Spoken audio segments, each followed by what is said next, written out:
Hello, I'm Zed Survivor. In this video, I will tell you how I make my most bases, be it single player or multiplayer. This is one of my favorite and most used ways to organize my base. First, you will need a bigger house. These houses can be found in richer parts of towns and gated communities. Your supplies are not really a big difference in construction. Of course, if you have the tools and resources, you can make the base more defensible and have more loot room. When you find bigger houses, choose one that has more rooms, a TV, and preferably a fireplace, because some of them have that as well. When you reach the house you want, you're probably full of food. First thing I do is I go to the kitchen and put down all my food and cooking resources. Choose one container for perishable food, this is of course the fridge. Now you want a container for non-perishable food, this will be a cupboard next to it. Now, a container for spices, container for cooking tools like pots and pans. As I'm in the kitchen, another thing I do is grab a nearby garbage or plastic bag and I use it to get rid of all trash in the house. Pointless items like forks, spoons, toothbrushes, toys and other junk.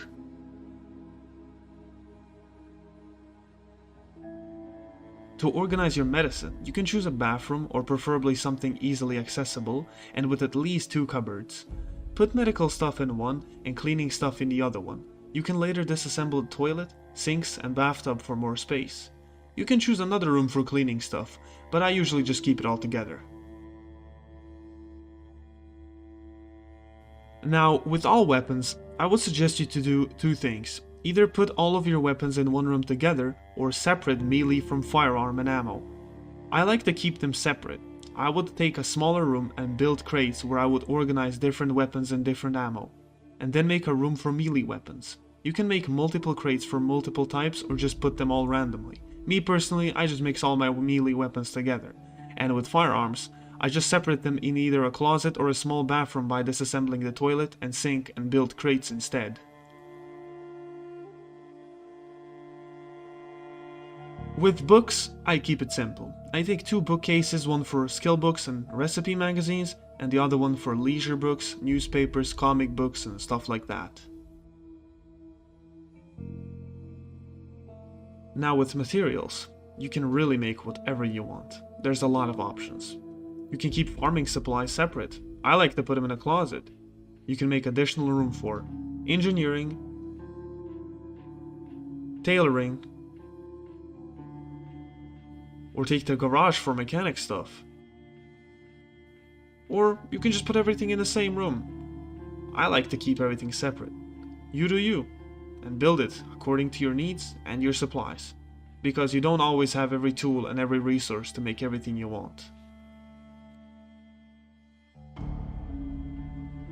Now with the sleeping room, I like to choose a room with a small bed for sleeping, because I usually disassemble the big beds for planks to make crates. In the containers for the sleeping room, I like to put clothing, cigarettes, some random books, sleeping tablets, and random stuff for quick access. You can put your armor here too, but I like building a separate room for tailoring and keep all my supplies there like needle, thread, fabric, spare jackets, etc. To get all the materials for your carpentry and metalworking, disassemble everything in the house that you don't need, like sofas, tables, chairs, etc. Everything I told you in this video is how I do it. You should of course do it according to your own needs and wishes, but this could give you an idea how you can organize your loot. Some people prefer organizing every bit of loot, while some like putting everything in the same room and just mixing it up. I mix up in the start of the game where I don't have that much loot, so I have everything for quick access. The more loot I have, the more organizing I have to do. If you play multiplayer, it's sometimes hard to keep things organized. In multiplayer, what me and my friends do is put all of our loot on the ground in the middle of the house and talk about where we keep what. Some people like building their bases out of scratch, which I also support. But I don't like keeping all my crates in the same room. It makes it harder for me to organize it. And some people like building bases in weird spots, like warehouses, supermarkets, or even churches. I think you should keep it simple. Houses are made for living, so use them for their purpose. If you want to know how to barricade your safe house, check out my guide How, link in the description. And now it's time for the tip of the video. If you play multiplayer, One person in your group can pick the organized trait, and then he has larger container space. Use this trait to pack each other's bags and save up space. An organized person can stuff a container above regular person's limit, and if the regular person removes the items from it, he won't be able to put them back. You can use this to pack trunks full of supplies when looting or moving your base. Also, you can swap bags with each other to pack up more loot. Thank you all for watching, hope you enjoyed and learned something new. Type in the comments what you want to see next, and I will see you all in my next video.